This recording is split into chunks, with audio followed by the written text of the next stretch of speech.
Welcome to this explainer. We're going to decode the past, present, and, well, the pretty wild future of the internet.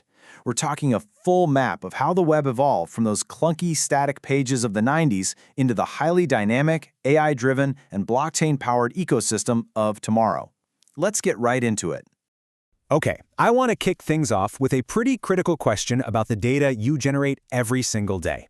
Who actually owns your digital life? Because think about it, while you're the one creating it, every click, every post, every single preference, you probably don't own any of it.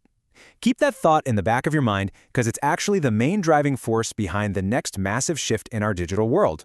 So here's our roadmap for today. We'll cover 1. From reading to participating. 2. Web3. Owning the internet. 3. DAOs. Code is the boss. 4. Web3's reality check. 5. The intelligent web. And finally, 6. The future digital landscape.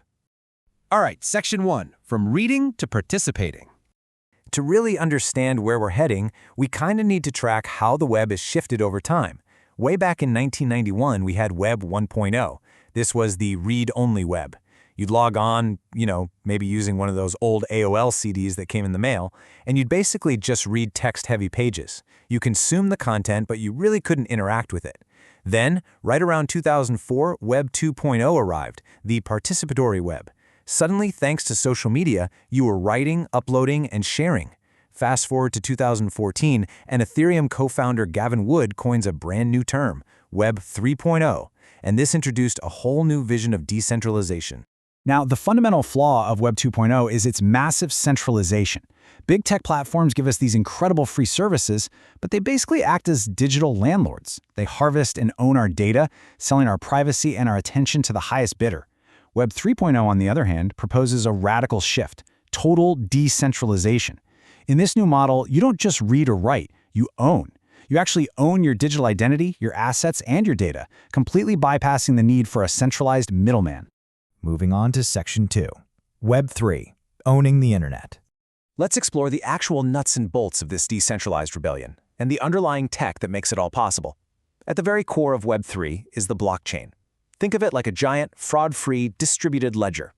Unlike a traditional database that's locked down and controlled by one single company, a blockchain records data across a massive peer-to-peer network of computers, which we call nodes.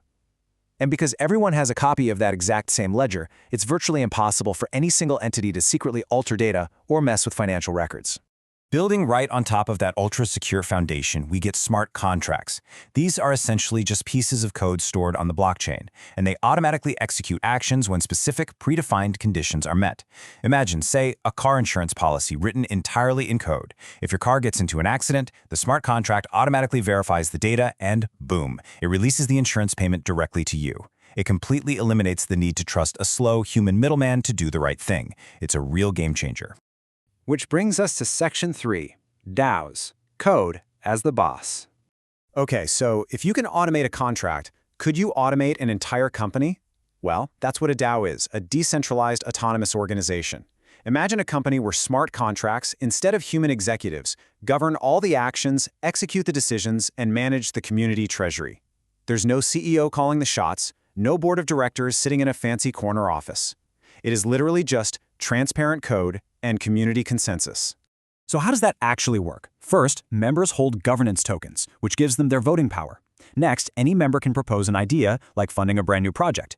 Then, the entire community votes on it.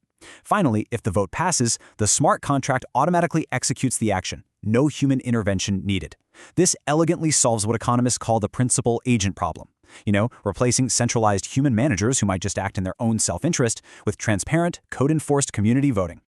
Now for Section 4. Web 3's reality check. We have to be impartial here. As we look at Web 3 in this explainer, we absolutely have to acknowledge that it's not some perfect utopia. In fact, it faces some really heavy, highly publicized skepticism. So let's look at both sides of the debate. On one side, we have the purist visionaries. Gavin Wood, the pioneer who coined the term Web 3, argues passionately that this tech is an ideological necessity. He sees decentralized infrastructure as a vital tool for preventing centralized overreach, ensuring privacy, and ultimately preserving liberal democracy itself by stripping power away from monopolies. But on the exact opposite side, prominent tech giants strongly disagree. Former Twitter CEO Jack Dorsey has pretty bluntly dismissed Web3 as merely a venture capitalist's plaything. He argues it doesn't democratize the web at all, it just shifts control from big tech right over to big investment firms. Similarly, Elon Musk has called it a marketing buzzword, questioning if the decentralization is actually real or if it's just vaporware. So it's a massive clash of philosophies about the internet's future, and we are just watching it play out. Moving to Section 5, the intelligent web. You know, while the Web3 debate over ownership is raging on, an entirely different revolution has quietly taken over. Web 4.0 has suddenly arrived, and it's abruptly shifting the internet from a simple information retrieval tool into a highly intelligent entity. We call Web 4.0 the symbiotic web or the intelligent web. In this era, artificial intelligence is no longer just a helpful little feature in the background. AI digital assistants and context-aware systems are predicting your needs and actively filtering the content you consume. Instead of just giving you a giant list of websites to read, the web is reading them for you and generating the final answer. And for businesses and creators, this completely changes the game. Traditional search engine optimization, chasing those page one keyword rankings, is fading fast. You must now adapt to AI SEO. You're no longer competing just to rank on a static list, you're competing to be included in an AI's generated answer. This requires your content to actually be trusted and referenced by these incredibly complex generative language models. All right, our final section, Section 6, the future digital landscape. So, where exactly is this incredible collision of Web3's blockchain ownership and Web 4.0's AI intelligence actually taking us? Let's look at some near-future predictions. According to Forbes tech expert Rebecca Leo, the future looks highly integrated. Expect to see autonomous AI agents running transparently on verifiable blockchain rails, which is huge because it ensures we can track exactly what these AI models are doing behind the scenes. We'll also see the massive rise of SocialFi, or social finance, blending networking with digital economies. Plus, Web3 community engagement models are predicted to revitalize the struggling gaming industry, eventually leading to mass adoption across much more traditional business sectors. And if you can believe it, innovators are already mapping out Web 5.0. Projects like Jack Dorsey's TBD are attempting to build a framework that blends the easy usability we all love in Web 2.0 with the strict data ownership of Web 3.0. They aim to do this using what are called decentralized identifiers, giving individuals full 100% control over their digital footprint. But crucially, they want to do this without relying on cryptocurrency tokens or the wild hype cycles of the blockchain market.